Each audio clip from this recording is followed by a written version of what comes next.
panahon bago pa nabuo ang mundo ng tao, nalikha na ang Encantadia. Sa mahiwagang daigdig nito, may 4 na kaharian.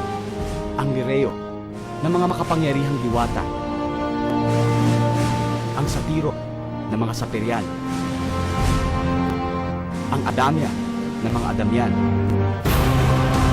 At ang Hathoria, na mga kinatatakutang Hathors.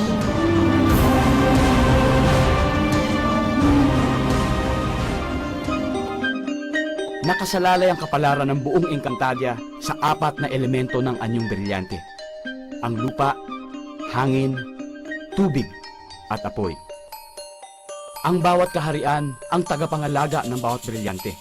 Ngunit naiskam kami ng Hathoria ang iba pang elemento. Nagkaroon ng madugong labanan. Nakuha ng mga Saperian ang elemento mula sa Hathoria at ipinagkatiwala nila sa kaharian ng Lireo ang mga brilyante.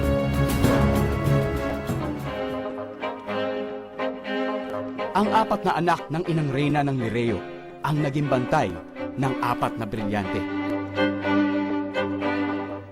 Habang nasa mabuting kamay ang mga brilyante, mananatili ang kapayapaan, kaayusan at pagmamahalan sa buong Encantadia.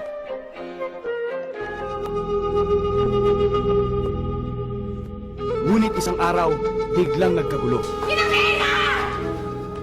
Napasakamay ng mga Hathor ang isa sa mga elemento.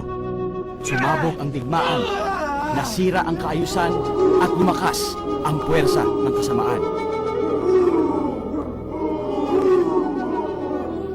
Dahil dito, unti-unting nabalot ng dilim ang dating makulay at maayos na mundo ng mga kaharian.